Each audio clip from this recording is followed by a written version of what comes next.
মানুষ কই যাই রে দুনিয়া ছাড়িয়া, মসজিদের পালকি আয়না তোলা দেয় সাজায়া। মানুষ কই যায় রে, মানুষ কই যায় রে দুনিয়া ছাড়িয়া, মসজিদের পালকি আয়না দোলা দেয় সাজায়া। মানুষ কই যায় রে। কত মানুষ চলে গেল, দুনিয়ার জমিন থেকে বিদায় নিল। কত মানুষ চলে গেল, বাবা গেল, দাদা গেল, তার বাবা গেল, চাচা গেল, কত মানুষ চলে গেল দুনিয়া ছেড়ে। তারপরেও আমাদের হুঁশ ফিরল না। ফজরের নামাজটা কায়দা দিয়ে আমরা দেখবেন কম্বল মুড়ে দিয়ে ঘুমায় থাকে, দেখবেন কানে হেডফোন লাগে সারাটা রাত যুবক ভাই গান শোনে।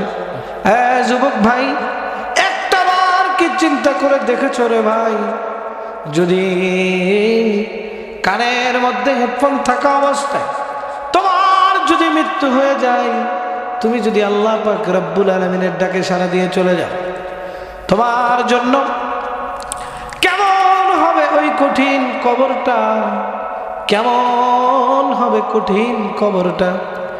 আমার নবী বলতেন, আমার নবী যখন এই সাহাবা আজমাইনদেরকে নিয়ে যখন বসতেন, মজলিসে বসতেন, যখনই কোনো আলোচনা করতেন, আমার নবী কমপক্ষে 1 থেকে 3 বার কবরের কথা বলতেন, মৌতের কথা বলতেন, মৃত্যুর কথা বলতেন।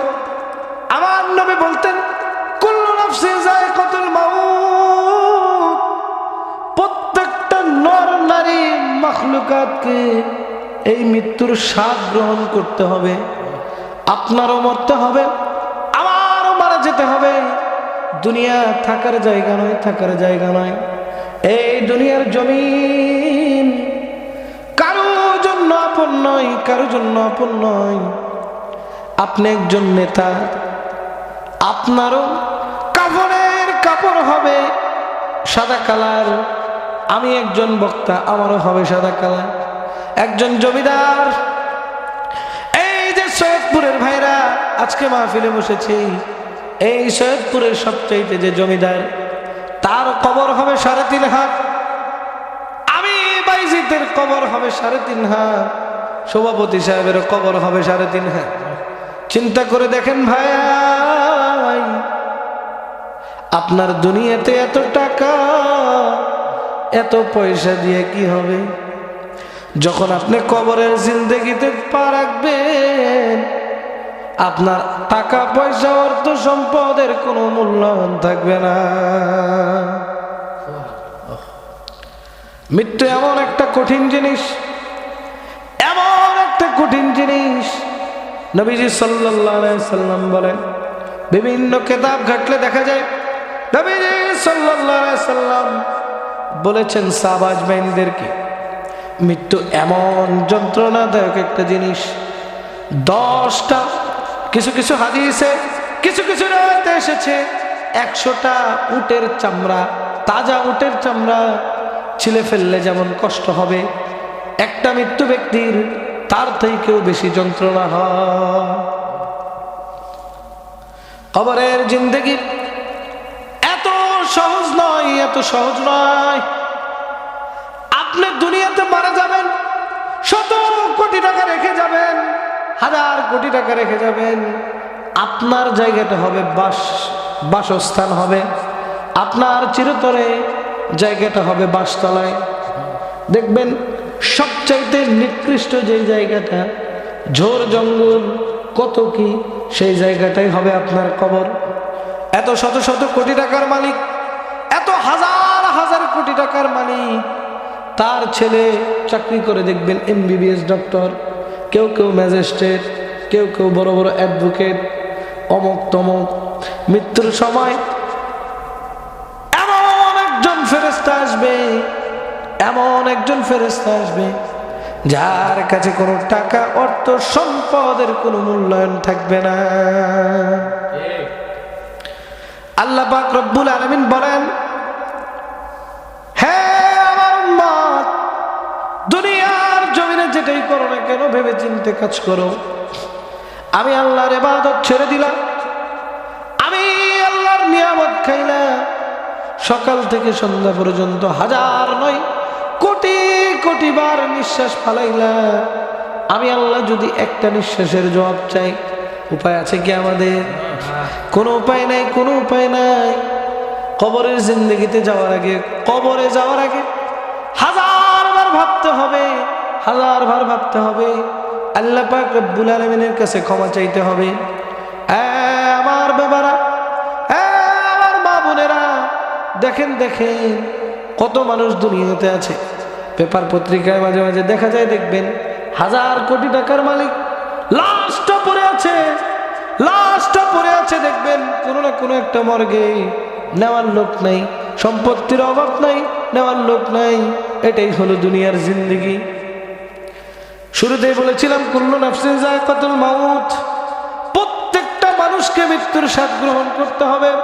শুধু মানুষ নয়, মানুষ নয়, প্রত্যেকটা জীবকেও মৃত্যুর স্বাদ গ্রহণ করতে হবে। এই মৃত্যু হওয়ার পরে, আপনার মৃত্যু হওয়ার পরে যখন আপনার কবরের জিন্দেগিটা শুরু হয়ে যাবে, ফেরেশতারা আসবে, আপনাকে প্রশ্ন করা হবে, মান রব্বুকা মা দীনুকা ওয়া মান নাবিয়ুকা।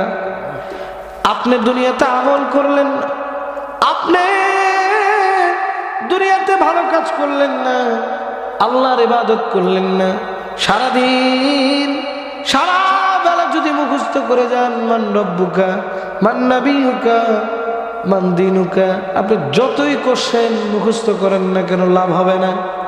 আল্লাহ পাক বলেন, কোরআনুল কারীমে বলেন, কবরের জিন্দেগি এতটা ভয়ঙ্কর হবে, এতটা কঠিন হবে। আল্লাহ বলেন, আমার নবীর মাধ্যম দিয়ে বলে, একজন মুরতাদ ব্যক্তি যদি মারা যায়, একজন ফাসিক ব্যক্তি যদি মারা যায়, আল্লাহ পাক রব্বুল আলামিন বলেন, কবরকে আদেশ দেওয়া হবে, হে মাটি, তুমি দুনিয়াতে ওই ব্যক্তি যা করেছে তুমিও তাই করো। কিছু কিছু হাদিসে আছে, নবী আকরাম সাল্লাল্লাহু আলাইহি ওয়াসাল্লাম বলেছেন, এই যে মানুষ যখন মৃত্যুবরণ করবে, তার কবরটা এমন ভাবে চাপ দিবে যে ওই ব্যক্তির ডান পাজরের হাতটা বাম পাজরে চলে যাবে, বাম পাজরের হাতটা ডান পাজরে চলে যাবে।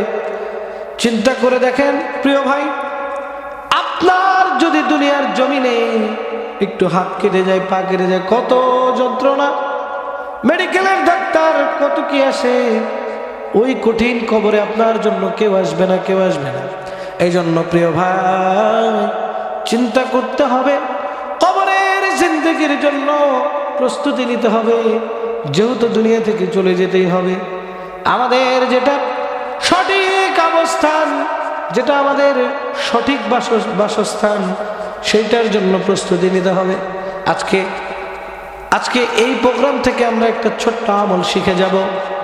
আল্লাহ পাক রব্বুল আলামিন বলেন, আমার নবীর মাধ্যমে বলেন, কঠিন কবরে যখন তিনটা প্রশ্ন করা হবে, আপনার সর্বপ্রথম কাজে লাগবে আমলগুলো। নবীজি সাল্লাল্লাহু আলাইহি সাল্লাম বলেন, কিছু কিছু ব্যক্তির কবরে কোনো সওয়াল জবাব হবে না, কারণ যখন ফেরেশতা সওয়াল জবাব করতে আসবে, তখন একদিক থেকে কোরআনের আমল চলে যাবে, আর একদিক থেকে নামাজ আসবে, আর একদিক থেকে ভালো কাজগুলো আসবে। এসে ফেরেশতাকে বাধা দিবে, হে ফেরেশতা, কার কাছে কি জিজ্ঞেস করো বলো, তোমার যা জানার দরকার আমাকে জিজ্ঞেস করো।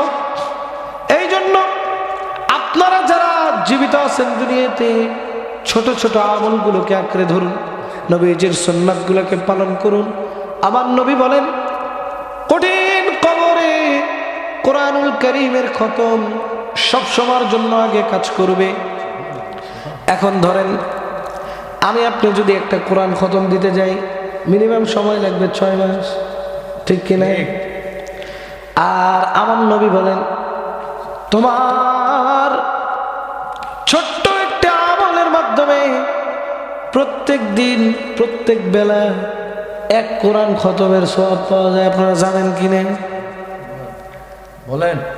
নবীজি সাল্লাল্লাহু আলাইহি সাল্লাম বলেন, হে আমার সাহাবীরা, তোমরা যখনই সময় পাবে তোমরা তখনই তেলাওয়াত করো, তখনই বিসমিল্লাহ শহীদ পড়বেন। আপনারাও পড়বেন কুল হু আল্লাহু আহাদ আল্লাহুস সামাদ লাম ইয়ালিদ ওয়া লাম ইউলাদ ওয়া লাম ইয়াকুল লাহু কুফুয়ান আহাদ। আল্লাহু আকবার। দেখেন, সৈয়দপুরবাসী যত মানুষ এখানে এসেছেন প্রত্যেকেই এক কোরআন খতমের সওয়াব পাবেন যদি 3 বার আদায় করেন কুল হু আল্লাহু আহাদ আল্লাহুস সামাদ লাম ইয়ালিদ ওয়া লাম ইউলাদ ওয়া লাম ইয়াকুল লাহু কুফুয়ান আহাদ।